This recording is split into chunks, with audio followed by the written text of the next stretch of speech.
الحمد لله رب العالمين والعاقبة للمتقين والصلاة والسلام على سيد الأنبياء والمرسلين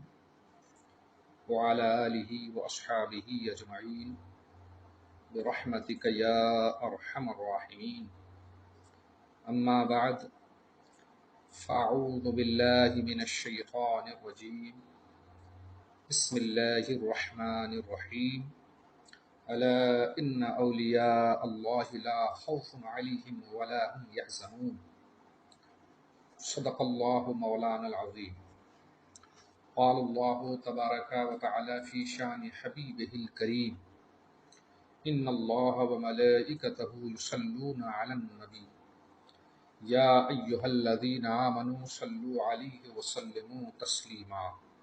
اللهم صل على سيدنا شفيعنا ومولانا محمد وعلى آل سيدنا شفيعنا ومولانا محمد بارك وسلم. صلاة وسلام عليك يا رسول الله، صلاة وسلام عليك يا حبيب الله صلی اللہ تعالی علیہ وسلم. ترمذی ضیائی نیٹ ورک کے جملہ شرکائے کرام اور اس وقت مجھے سننے والے تمام برادران اہل سنت کی بارگاہ میں ہدیہ سلام، السلام علیکم ورحمۃ اللہ تعالی وبرکاتہ. امید کرتا ہوں آپ سبھی حضرات بخیر و عافیت ہوں گے، اور دعا کرتا ہوں کہ مولا تعالی تمام مسلمانوں کو اپنے حفظ و امان میں رکھے. حضرات محترم، ترمذی ضیائی نیٹ ورک کے ذریعے سے آپ سبھی حضرات رمضان اسپیشل کا یہ پروگرام سن رہے ہیں، اور جو حضرات پہلے سے سنتے آ رہے ہیں انہیں معلوم ہوگا کہ ہماری یہ گفتگو دو حصے میں بٹی ہوئی ہے. گفتگو کا پہلا حصہ قطب الاولیاء حضرت سیدنا امیر محمد ترمذی رضی اللہ تعالی عنہ کے فضائل و مناقب اور آپ کے نسب طیبہ کے بزرگوں کے احوال پر مشتمل ہے، اور جبکہ اس کا دوسرا حصہ اس موضوع کے تحت ہوتا ہے جس کا اعلان گفتگو سے ایک روز پہلے ہی کر دیا جاتا ہے. حضرات گرامی، سب سے پہلے تو یہ عرض کر دوں کہ آج جمعہ کا دن ہے. آپ سب کو یوم جمعہ بہت بہت مبارک ہو. افسوس کا مقام یہ ہے کہ لاک ڈاؤن کی وجہ سے ہم میں سے بہت سے لوگ، بلکہ اکثر لوگ جمعہ کی حاضری سے محروم رہ جاتے ہیں. اللہ عز و جل کی بارگاہ میں دعا کرتے ہیں کہ مولا تعالی ہم سب کو یوم جمعہ کی سعادتوں اور برکتوں سے مالا مال رکھے. آئیے گفتگو کی جانب قدم بڑھایا جائے. اس سے قبل جیسا کہ آپ حضرات سماعت کر چکے ہیں کہ حضرت سیدنا میر محمد ترمذی کالکوی رضی اللہ تعالی عنہ کا تعلق نسبی اعتبار سے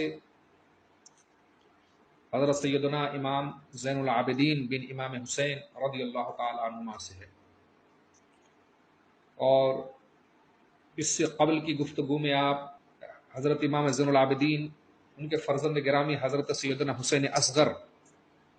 اور ان کے فرزند گرامی حضرت سیدنا علی دستگیر اور ان کے فرزند گرامی حضرت سیدنا موسیٰ حسن حمص اور ان کے فرزند گرامی حضرت سیدنا محمد المدنی المعروف ناصر شاہ ترمذی اور ان کے فرزند گرامی حضرت سیدنا محمد حسن ثانی اور ان کے فرزند گرامی حضرت سیدنا محمد حسین ترمذی اور ان کے فرزند گرامی حضرت سیدنا علی کاکی ترمذی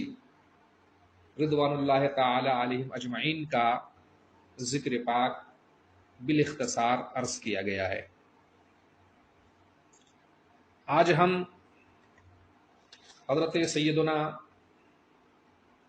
قطب الاقطاب مرشد پنجاب سید احمد توختہ ترمذی لاہوری رضی اللہ تعالی عنہ کا ذکر پاک کریں گے، جو حضرت سیدنا امیر محمد ترمذی رضی اللہ تعالی عنہ کے جد کریم ہیں، اور ترمیز سے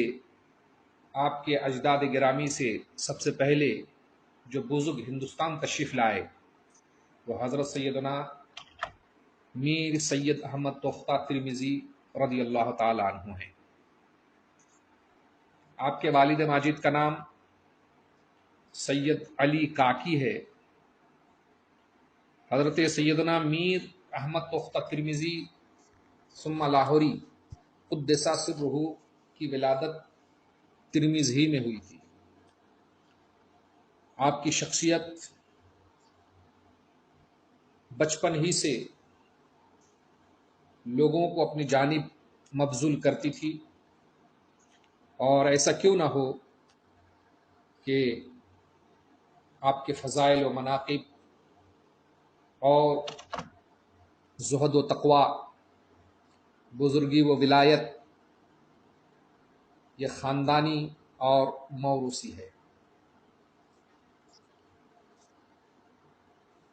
آپ کے بچپن کے زیادہ حالات تو دستیاب نہیں ہوئے،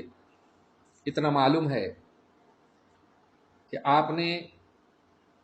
اپنے والد ماجد حضرت سیدنا علی کاکی رضی اللہ تعالی عنہ سے اکتساب علم فرمایا تھا، اور اسی طرح خاندان کے دیگر بزرگوں سے بھی آپ نے تحصیل علم فرمائی تھی، یہاں تک کہ علم و فضل کے اعلیٰ مقام پر آپ بہت جلد ہی فائز ہو چکے تھے۔ آپ کے تعلق سے بے شمار کتابوں میں آپ کا تذکرہ موجود ہے، اور جس کو پڑھنے کے بعد آپ کی شخصیت کا قدر اندازہ ہوتا ہے کہ آپ کس مقام اور کس مرتبے کی شخصیت کے مالک تھے۔ آپ ایک صاحب سلسلہ بزرگ بھی تھے، اور سلسلہ جنیدیہ سے آپ کا تعلق تھا۔ منبع الانساب میں لکھا ہے کہ حضرت سیدنا میر احمد توختہ ترمذی رضی اللہ تعالیٰ عنہ حضرت سید الطائفہ سیدنا جنید بغدادی رضی اللہ تعالیٰ عنہ کے مرید اور خلیفہ تھے۔ اس اعتبار سے یہ بات ظاہر ہو کر کے سامنے آ جاتی ہے کہ آپ کی پیدائش 3 صدی ہجری میں ہوئی، اور آپ کے فضل و کمال کا ظہور 4 صدی ہجری کے ابتدائی زمانے میں ہوا تھا۔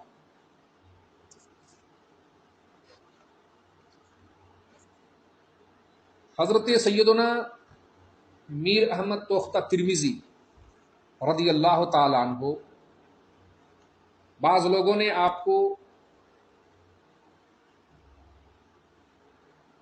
حضرت جنید بغدادی رضی اللہ تعالی عنہ کے دور کے بعد کا بھی لکھا ہے، مگر منبع الانساب جو ایک معتبر کتاب ہے اس میں یہ موجود ہے کہ حضرت سیدنا میر احمد توختہ ترمذی رضی اللہ تعالی عنہ سید طائفہ حضرت سیدنا جنید بغدادی رضی اللہ تعالی عنہ کی خدمت میں رہے اور آپ ان کے مرید ہیں، اور حضرت جنید بغدادی رضی اللہ تعالی عنہ نے آپ کو خلافت سے بھی نوازا تھا، یعنی آپ حضرت سیدنا جنید بغدادی رضی اللہ تعالی عنہ کے خلیفہ تھے۔ عہد طفلی سے آثار ولایت و سعادت جبین مبارک سے حویدہ تھے، اور مہارت علم و فنون کے ساتھ ساتھ سخاوت و فیاضی، بہادری و جوامردی، حق گوئی و بے باکی، وعظ و نصیحت، اور جذبہ اخلاص و جذبہ اعلاء کلمت الحق جیسے اوصاف جمیلہ آپ کی شخصیت کے اندر بدرجہ اولا موجود تھے۔ آپ کی زبان مبارک میں حد درجہ کی چاشنی تھی، اور آپ کی دعوت و نصیحت میں بلا کی تاثر تھی۔ یہی وجہ ہے کہ آپ کی مجلس میں شریک ہونے والا خوف خدا سے گریہ کرنے لگتا تھا، سخت دل آتا تو موم دل ہو جاتا تھا، اور آپ کی صحبت میں ایک گھڑی بیٹھنے والا وہ اپنے تمام گناہوں سے توبہ ہو کر کے اللہ عز و جل کے حضور اپنے آپ کو سپرد کر دیتا تھا۔ آپ کی صحبت میں ہمہ وقت علماء اور صوفیاء کا مجمع رہتا تھا، خاص طور سے عارف کامل حضرت سیدنا شیخ صوفی ابو احمد سمرقندی، حضرت شیخ عبد الصمد سمرقندی، اور حضرت شیخ ابو سعید خراسانی، اور حضرت شیخ عبد القادر بخاری رضوان اللہ تعالی علیہ اجمعین جیسے نابغیر روزگار روحانی ہستیاں آپ کی صحبت میں رہ چکی تھیں اور آپ سے اکتساب فیض کیا تھا۔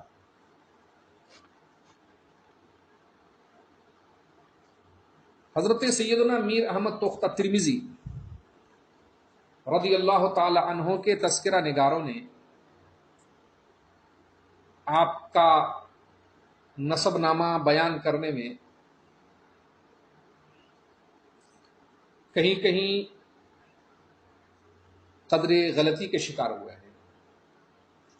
مثلا یعنی اس بات میں تو کوئی شک نہیں ہے کہ اس پر سب کا اتفاق ہے کہ آپ حضرت سیدنا امام زین العابدین رضی اللہ تعالیٰ عنہ کی اولاد سے ہیں، لیکن اس کے بعد بعض لوگوں نے آپ کو حضرت امام باقر رضی اللہ تعالیٰ عنہ کی اولاد سے قرار دیا، تو بعض لوگوں نے حضرت امام زید رضی اللہ تعالیٰ عنہ کی اولاد سے قرار دیا، جبکہ حق یہ ہے کہ آپ حضرت سیدنا حسین اصغر بن امام زین العابدین رضی اللہ تعالیٰ عنہ کی نسل پاک سے ہے۔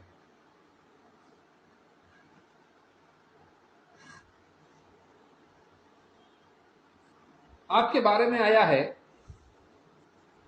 کہ آپ ایک روز حضرت سیدنا جنید بغدادی رضی اللہ تعالی عنہ کی خدمت میں تھے کہ حضرت سیدنا جنید بغدادی رضی اللہ تعالی عنہ کسی بات سے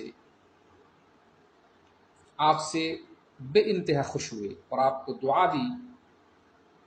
کہ انشاءاللہ عز و جل تمہاری نسل میں ہر پشت میں ایک قطب پیدا ہوگا۔ چنانچہ حضرت جنید بغدادی رضی اللہ تعالی عنہ کی دعا باب اجابت سے ٹکرائی، اور تمام تذکرہ نگاروں نے لکھا ہے کہ حضرت سیدنا میر احمد تختہ ترمذی رضی اللہ تعالی عنہ خود بھی درجہ قطبیت پر فائز ہوئے، اور آپ کی اولاد میں ہر دور میں کوئی نہ کوئی فرد درجہ قطبیت پر فائز ہوتا ہے۔ حضرت سیدنا میر محمد کالپوی رضی اللہ تعالی عنہ کو بھی اللہ عز و جل نے قطبیت کبریٰ کے درجہ پر فائز فرمایا تھا۔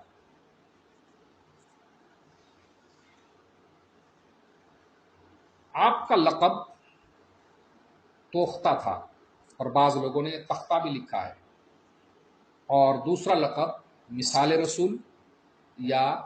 تمثال رسول لکھا ہے۔ اس سلسلے میں ضیاء محمدی میں یہ مذکور ہے کہ حضرت سیدنا میر احمد لاہوری، آپ کا لقب تختہ کیوں کر ہوا؟ چنانچہ ضیاء محمدی میں ہے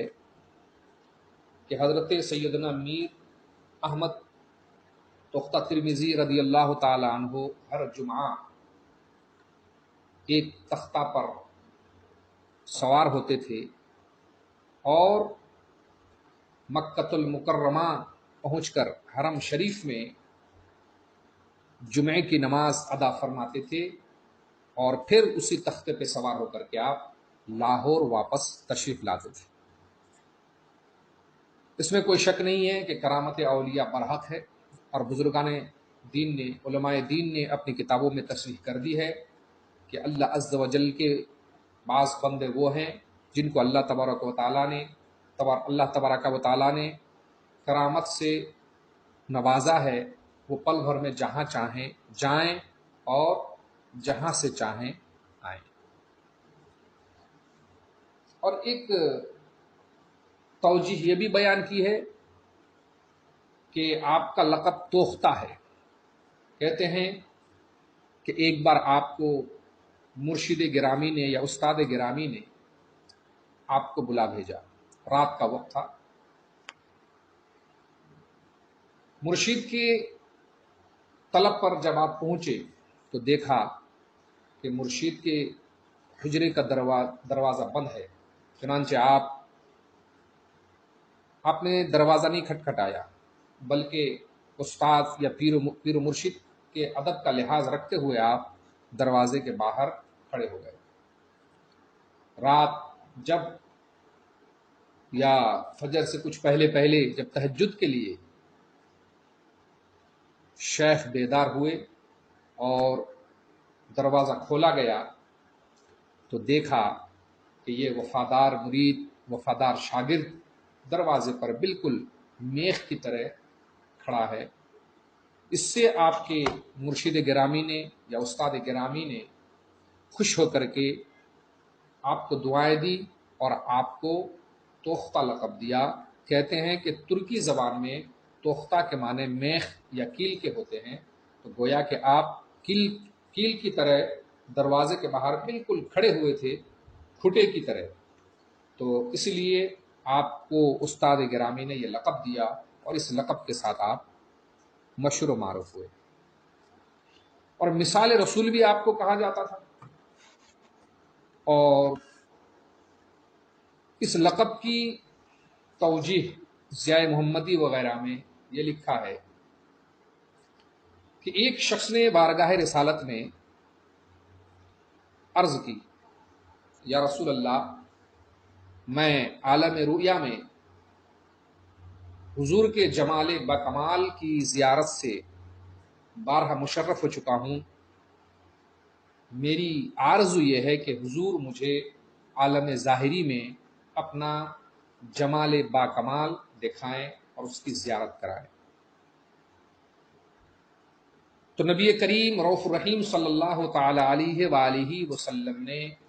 اس بزرگ سے فرمایا کہ ایسا ہے، میرا ایک فرزند جو فلاں جگہ رہتا ہے وہ ہر جمعہ ایک تختے پہ سوار ہو کر کے مسجد حرم آتا ہے اور یہاں جمعے کی نماز ادا کرتا ہے، تم اس کو دیکھ لینا، میری زیارت ہو جائے گی۔ چنانچہ اس خواب کے بعد وہ بزرگ حرم شریف تشریف لے گئے اور انتظار کرنے لگے۔ وہ کیا دیکھتے ہیں کہ تھوڑی دیر میں ایک بزرگ ایک تختہ سے نمودار ہوئے اور نیچے اترے، اور وہ دیکھ کر کے حیران رہ گئے کہ عالم رویا میں نبی کریم صلی اللہ تعالی علیہ وآلہ وسلم کو جس مبارک شکل و شباہت میں دیکھا تھا، بالکل ہو بہو اس کی تصویر حضرت سیدنا میر سید احمد تختہ ترمذی رضی اللہ تعالی عنہ کی شخصیت میں نظر آئی، اور بالکل آپ نبی کریم صلی اللہ تعالی علیہ وسلم کے بالکل عکس جمیل نظر آ رہے تھے۔ اس میں کوئی شک نہیں ہے کہ اولاد میں والدین کا شبیہ منتقل ہوتا ہے، اور نبی کریم صلی اللہ تعالی علیہ وآلہ وسلم کی اولاد میں بھی اس کی جھلک پائی گئی ہے، جیسا کہ کتب حدیث میں موجود ہے کہ حضرت سیدنا امام حسن رضی اللہ تعالی عنہ ناف سے لے کر کے اوپر تک نبی کریم صلی اللہ تعالی علیہ وسلم کی شکل و صورت کے بالکل مشابہ تھے، اور حضرت سیدنا امام حسین رضی اللہ تعالی عنہ ناف سے لے کر کے نیچے تک نبی کریم صلی اللہ تعالی علیہ وسلم کے شکل و صورت کے مشابہ تھے۔ اور جب صحابہ کرام رضوان اللہ تعالی علیہ مجمعین حضرات حسنین کریمین رضی اللہ تعالی عنہما کو دیکھتے تو نبی کریم صلی اللہ تعالی علیہ وآلہ وسلم کی تصویر مبارک ان کی آنکھوں میں اتر آتی تھی۔ یہ تو آپ کا فضل و کمال تھا حضرت سیدنا میر احمد تختہ ترمذی رضی اللہ تعالی عنہ، جن کو اللہ عز و جل نے اس قدر فضل و کمال سے نوازا تھا۔ آپ کا تذکرہ قدر طویل ہے، اس لیے آج 2-4 منٹ اس سلسلے میں مزید آپ کا میں لوں گا۔ حضرت سیدنا تختہ ترمذی رضی اللہ تعالی عنہ ہندوستان تشریف لائے، اور کیوں تشریف لائے اس سلسلے میں بھی روایتیں مختلف ہیں۔ بعض حضرات نے یہ لکھا ہے کہ عالم رویا میں رسول اللہ صلی اللہ تعالی علیہ وآلہ وسلم نے آپ کو ہندوستان کی طرف تبلیغ و اشاعت دین کے لیے سفر کرنے کا حکم فرمایا، اور بعض روایت میں یہ بھی ہے کہ آپ کے فرزندان گرامی میں سے ایک فرزند جن کا نام سید محمد اسماعیل تھا، وہ نوجوانی کے عالم میں داغ مفارقت دے گئے تھے، اور اس سے آپ کو سخت صدمہ پہنچا تھا، اور اس لیے آپ مغموم رہتے تھے۔ تو نبی کریم صلی اللہ تعالی علیہ وآلہ وسلم نے عالم رویا میں آپ سے فرمایا، بیٹا مغموم ہونے کی قطعاً کوئی ضرورت نہیں ہے، تم اپنے جد کریم امام حسین کی سیرت کو اپناؤ، اور یہ سب چھوڑو، تم چلے جاؤ کفرستان یعنی ملک ہندوستان کی طرف، اور وہاں جا کر کے تم میرے دین کی اشاعت کرو۔ چنانچہ جب آپ بیدار ہوئے تو ہندوستان کے لیے آپ نے رخت سفر باندھا، اور اپنے ختم و حشم اور خاندان کے بہت سارے افراد کو لے کر کے آپ ہندوستان کی طرف عازم سفر ہوئے، مگر اس سفر میں آپ نے اپنے فرزند حضرت سید محمد ترمذی رضی اللہ تعالی عنہ کو ترمذ ہی میں چھوڑا تھا۔ حضرت سیدنا احمد تختہ ترمذی رضی اللہ تعالی عنہ ہندوستان کس سن میں تشریف لائے، اس کے ذکر سے بھی کتابیں خاموش ہیں، مگر قرین قیاس یہ ہے کہ آپ حضرت سیدنا داتا علی حجویری رضی اللہ تعالی عنہ کے ورود ہندوستان سے پہلے ہی آپ ہندوستان تشریف لا چکے تھے، واللہ تعالی عالم۔ آپ نے سرزمین ہند میں بہت زیادہ دین کی اشاعت فرمائی اور خلق خدا کی رہنمائی فرمائی۔ آپ مختلف مقامات کا سفر کرتے ہوئے لاہور وارد ہوئے، اور لاہور ہی میں آپ کی آخری آرام گاہ ہے۔ دین کے سلسلے میں آپ نے جو قربانیاں دی تھیں اور اشاعت دین و سنیت میں جو نمایاں کردار ادا کیا تھا، اور اس کے اثر سے لاہور و اطراف میں بکثرت جو لوگ دامن اسلام سے وابستہ ہوئے تھے اور گنہگار لوگ نیک کار ہوئے تھے، گم گشتگان راہ ہدایت پر گامزن ہو گئے تھے، ان لوگوں کی تعداد بہت زیادہ ہے۔ چنانچہ آپ کو مرشد پنجاب کہا جاتا ہے، اور یہ بتایا جاتا ہے کہ اس سے آپ کی سن وفات بھی برآمد ہوتا ہے۔ مگر یہ یہاں پر جو اس سے جو سن وفات 602 ہجری برآمد ہوتا ہے، سن وفات درست نہیں ہے، اس لیے کہ آپ حضرت محمود غزنوی رحمۃ اللہ تعالی علیہ کے بہت پہلے تشریف لائے تھے، اور محمود غزنوی کا جو زمانہ تھا اس زمانے میں آپ کے پرپوتے حضرت سید احمد زاہد تشریف لائے تھے، جن کا ذکر ابھی آئے گا آگے انشاءاللہ عز و جل۔ تو ہم دیکھتے ہیں کہ حضرت سیدنا میر محمد ترمذی رضی اللہ تعالیٰ عنہ کی اجداد کریم میں ہر فرد زبردست مقام اور شان اور عظمت کے حامل رہے ہیں۔ بالتفصیل ان کا تذکرہ آپ انشاءاللہ عز و جل ہماری آنے والی کتاب میں ملاحظہ فرمائیں گے، جو ابھی زیر ترتیب ہے۔ اس وقت میں حضرت سیدنا شیخ احمد تختہ ترمذی رضی اللہ تعالی عنہ کے اس مختصر ذکر کے بعد اپنی گفتگو کو ختم کرنے کی اجازت چاہوں گا۔ انشاءاللہ عز و جل آپ کی اولاد کا ذکر اور اس کے بعد کے بزرگوں کا ذکر کل کی گفتگو میں کیا جائے گا۔ استغفر اللہ رب من کل ذنب واتوب الیہ، ولا حول ولا قوۃ الا باللہ العلی العظیم، وما علینا الا البلاغ۔ اب آئیے آج کی گفتگو کا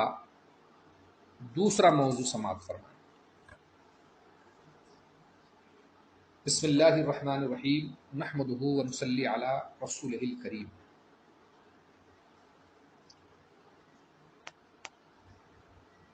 آج ہماری گفتگو کا عنوان ہے صبر کی حقیقت۔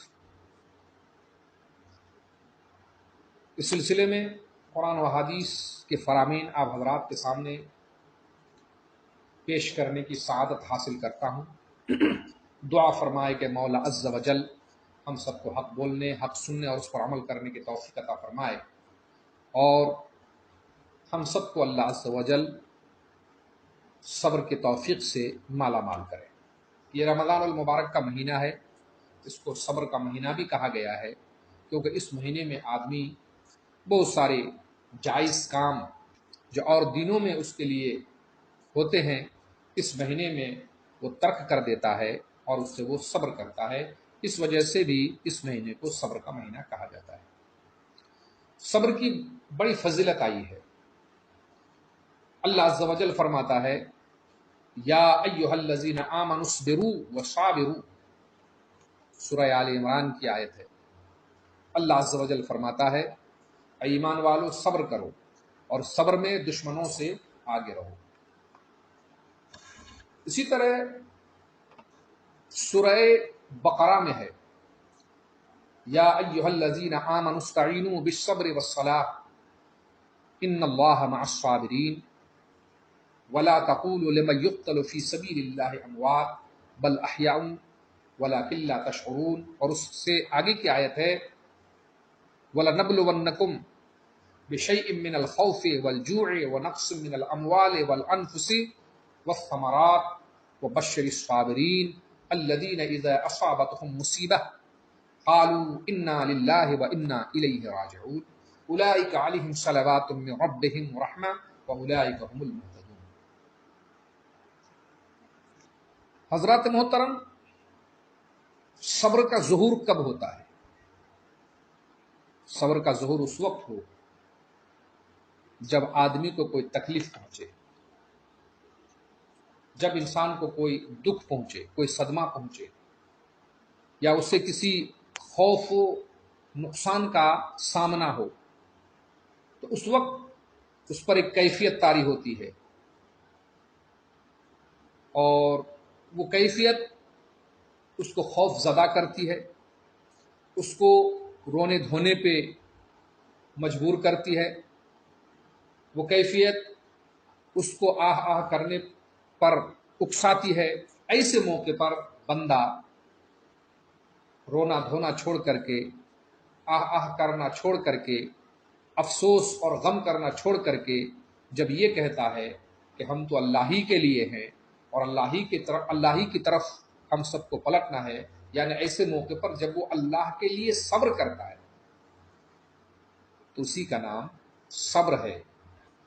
جس کا اجر اللہ عز و جل اسے عطا فرماتا ہے۔ جیسا کہ قرآن مجید میں ہے، انما یوفی الصابرون اجرہم بغیر حساب، بے شک صبر کرنے والوں کو ان کا اجر بے حساب دیا جائے گا، یعنی صبر کرنے والوں کو بے حساب اجر دیا جائے گا۔ اللہ اکبر، کتنی بڑی نیکی ہے یہ صبر کرنا۔ اس لیے دوستو،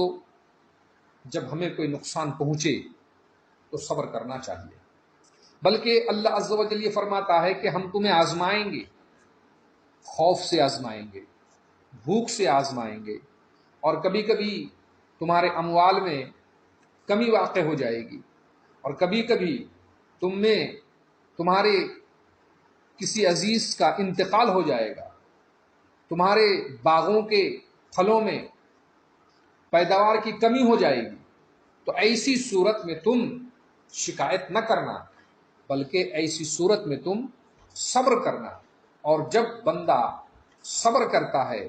تو اللہ تبارک و تعالیٰ فرماتے ہیں وبشر الصابرین، تو ایسے صبر کرنے والوں کو بشارت دے دو۔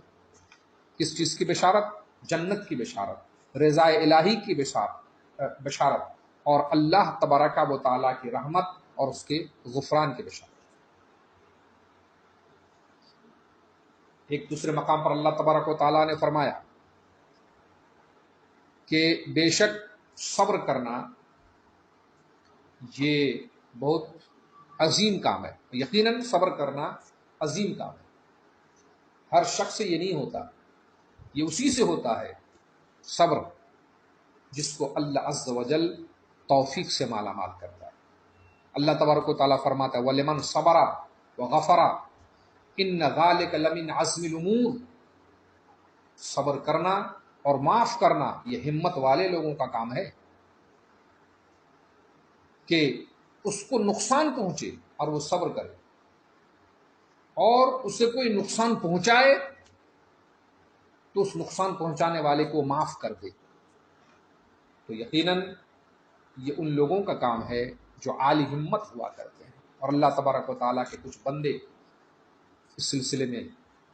ایسے ہوئے جنہوں نے اس پر عمل کر کے دکھایا۔ ایک تو یہ ہے کہ آپ کو نقصان پہنچے تو ایسے موقع پر آپ اللہ تبارک و تعالیٰ کی بارگاہ میں صبر کا اظہار کریں، اور کچھ اعمال بھی ہیں جس کے ذریعے سے اللہ تبارک و تعالیٰ کی بارگاہ میں آپ صبر کریں اور اس سے مدد طلب کریں، جیسے فرمایا وَاسْتَعِینُوا بِالصَّبْرِ وَالصَّلَاةِ إِنَّ اللَّهَ مَعَ الصَّابِرِينَ، کہ تم لوگ صبر اور صلاۃ کے ذریعے سے اللہ عز و جل کی مدد طلب کرو، اور اللہ عز و جل صبر کرنے والوں کے ساتھ ہے، یعنی اس کی رحمت، اس کی بخشش، اس کی مغفرت، اس کی رضا ان لوگوں کے ساتھ ہے جو لوگ مصیبت کے وقت صبر کرتے ہیں۔ اس سے یہ معلوم ہوا کہ جو لوگ نماز نہیں پڑھتے ہیں وہ لوگ صابرین میں سے نہیں ہیں، اس لیے کہ قرآن نے فرمایا وَاسْتَعِینُوا بِالصَّبْرِ وَالصَّلَاةِ، صبر اور صلاۃ سے مدد طلب کرو، اور جب آدمی نماز پڑھ رہا ہوتا ہے وہ بھی صبر کا ایک نمونہ پیش کرتا ہے،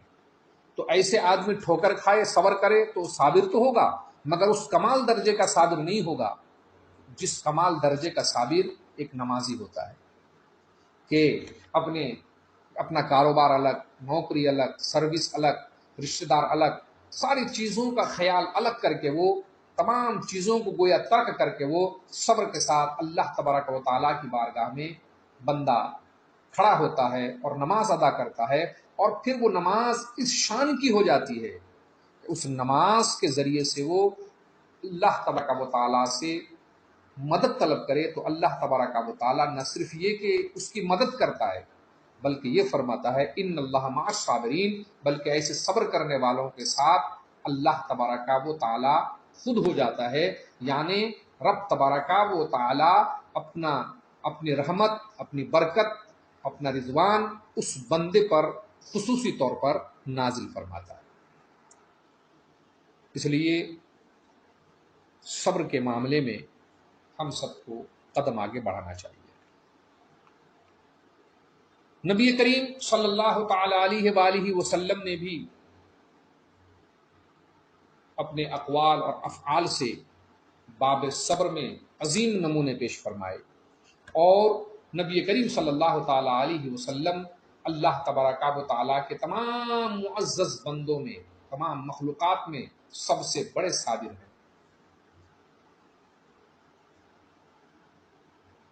اعلان نبوت کے بعد لوگوں نے کس قدر نبی کریم صلی اللہ تعالی وسلم کو اذیتیں پہنچائیں، کس طرح کی باتیں آپ کی شان میں لوگوں نے کہیں، آپ کو پتھر مارے، آپ کی راہ میں کانٹے بچھائے، یہاں تک کہ آپ ہجرت فرما کر مدینہ طیبہ تشریف لے آئے، لیکن آپ نے صبر فرمایا، اور اللہ عز و جل صبر کرنے والوں کے ساتھ۔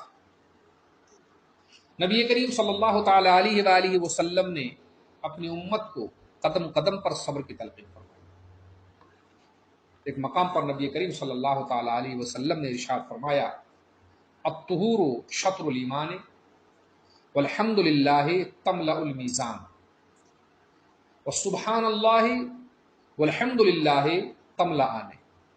ما بین السماوات والارض والصلاة نور والصدقة برہان والصبر ضیاء والقرآن حجۃ لک او علیک کل الناس یغدو فبائع نفسہ فمعتقها او موبقها۔ مسلم شریف کی یہ روایت ہے کہ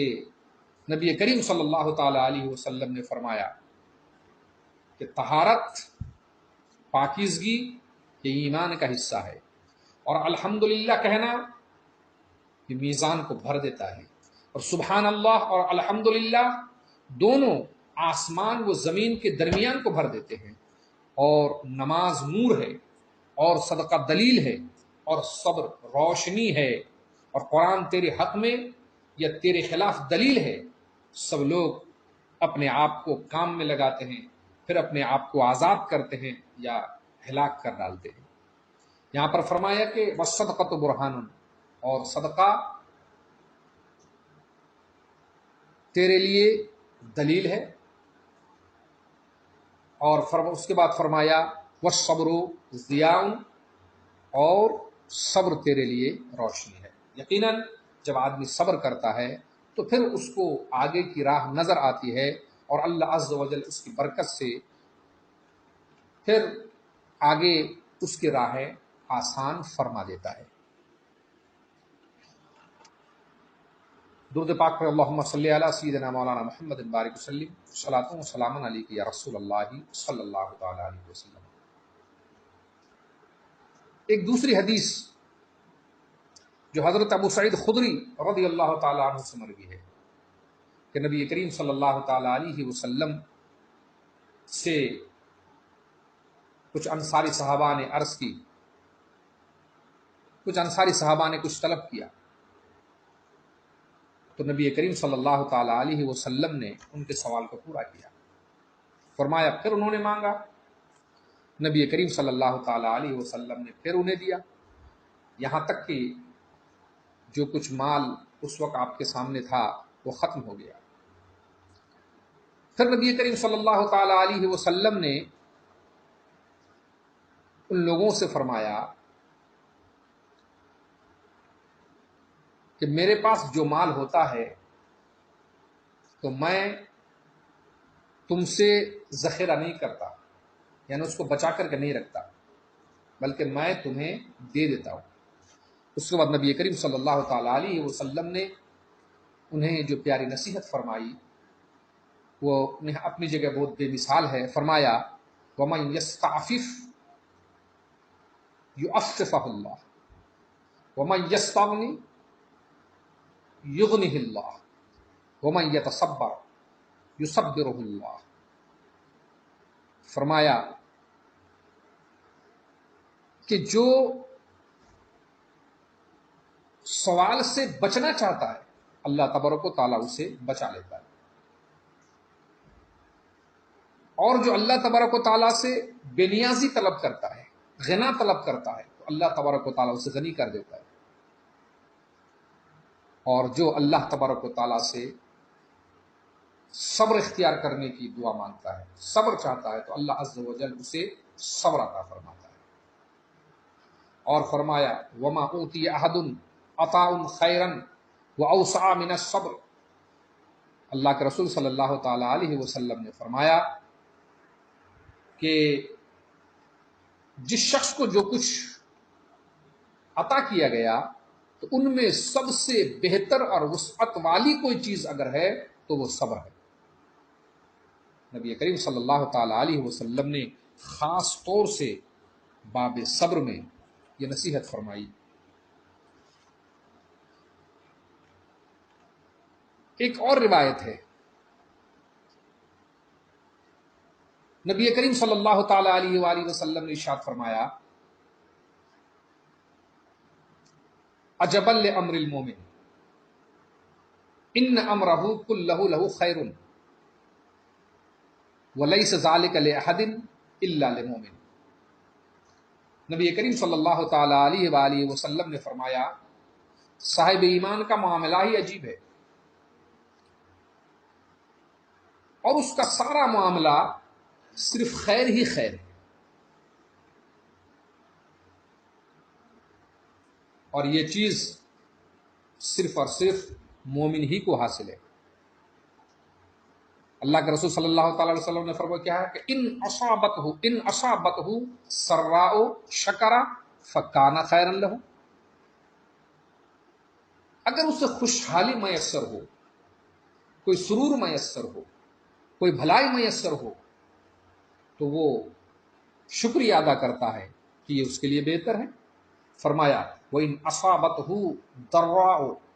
صَبَرَ فَكَانَ خَيْرًا لَهُ. اور اگر اسے کوئی مصیبت پہنچتی ہے، کوئی تکلیف پہنچتی ہے، تنگدستی پہنچتی ہے، کوئی صدمہ پہنچتا ہے اور پھر وہ صبر کرتا ہے تو یہ بھی اس کے لیے بہتر ہے. یعنی صبر اور شکر دونوں مومن کے حق میں اس قدر بہتر ہے کہ اگر کچھ مل جائے مومن صبر کرے تو اس کے لیے نیکیاں ہی نیکیاں، اور کچھ نہ ملے اور اس پر وہ صبر کرے جب بھی اس کے لیے نیکیاں ہی نیکیاں. بے شک یہ خوبی اور یہ کمال صرف مومنوں کو ہی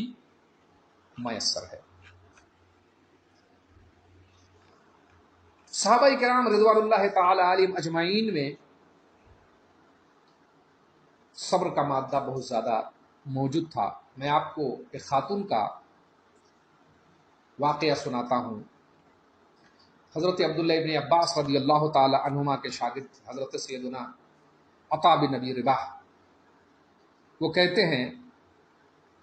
کہ حضرت عبداللہ ابن عباس رضی اللہ تعالی عنہما نے ایک روز ہم سے کہا کہ کیا میں تمہیں ایک جنتی عورت کو دکھاؤں؟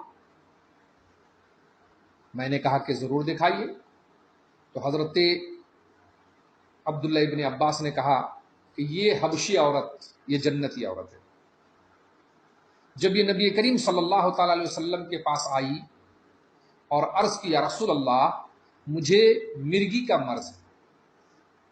جس کی وجہ سے میرا سطر کھل جاتا ہے،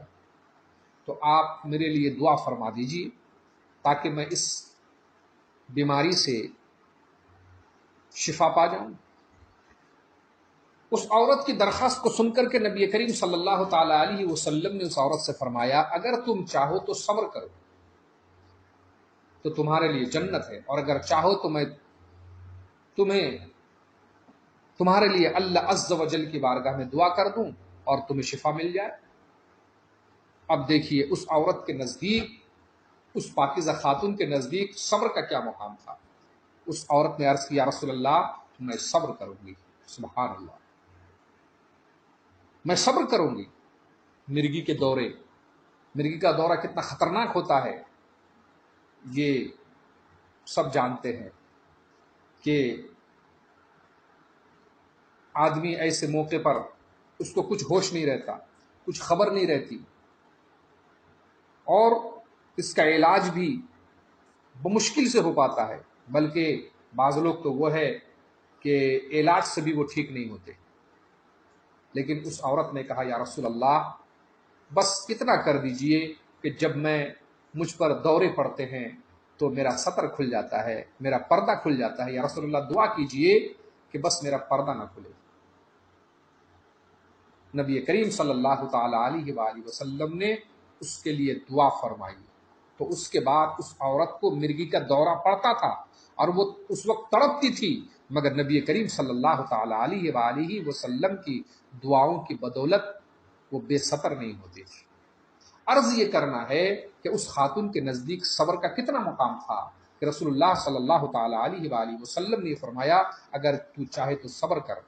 اور اگر تو چاہے تو میں تیرے لیے دعا کر دوں۔ تو اس عورت نے صبر کو ترجیح دی۔ آخر میں ایک اور بات رکھ کر کے آج کی گفتگو ختم کرتا ہوں میں کہ آدمی کو مرحلہ صبر کب درپیش ہوتا ہے؟ جب اس کا مال ضائع ہو جائے یا اس کے کسی عزیز کا انتقال ہو جائے۔ انسان کو سب سے زیادہ عزیز اس کے بچے ہوتے ہیں، اور جب کسی کی زندگی میں اس کا بچہ فوت کر جاتا ہے تو پھر اس وقت اس انسان کا رونا دھونا، اور اس وقت اس کی مصیبت اور اس کا صدمہ دیکھا جا سکتا ہے کہ اس کے رونے سے دوسرے لوگوں کو بھی رونا آ جاتا ہے۔ مگر یہاں پر نبی کریم صلی اللہ تعالی علیہ وسلم نے اسی چیز کو ثواب سے بدل دیا۔ حضرت سیدنا ابن عباس رضی اللہ تعالیٰ عنہ فرماتے ہیں کہ نبی کریم صلی اللہ تعالی علیہ وآلہ وسلم نے ارشاد فرمایا کہ میری امت میں سے جس کے 2 بچے رہنمائی کرنے والے ہوں گے، پیشوائی کرنے والے ہوں گے، یعنی فوت کر چکے ہوں گے، اللہ عز و جل ان کے سبب اس سے جنت میں داخل فرما دے گا۔ اس پر مومنین حضرت سیدتنا عائشہ صدیقہ رضی اللہ تعالی عنہا نے عرض کی کہ یا رسول اللہ جس کا ایک بچہ آگے فوت کر جائے، انتقال کر جائے، نبی کریم صلی اللہ تعالی وسلم نے فرمایا اس کا بچہ بھی اس کی پیشوائی کرے گا۔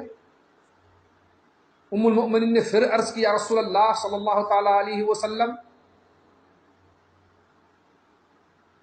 رسول اللہ کی امت میں جس کی پیشوائی کے لیے کوئی نہ ہو تو نبی کریم صلی اللہ تعالی علیہ وسلم نے فرمایا تو میں ان کی پیشوائی کروں گا، اور میرا جیسا کوئی پیشوا ہرگز نہ ہوگا۔ ترمذی شریف کی یہ حدیث ہے جس کا مفہوم میں نے بیان کیا ہے۔ دوستان محترم،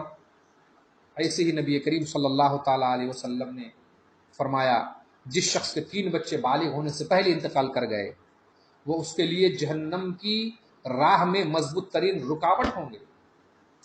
اور حضرت سیدنا ابو ذر رضی اللہ تعالی عنہ نے عرض کی کہ میرے 2 بچے آگے گزر چکے ہیں، تو نبی کریم صلی اللہ علیہ وسلم نے فرمایا وہ دو بچے بھی جہنم سے آڑ ہو جائیں گے، رکاوٹ بن جائیں گے۔ اور حضرت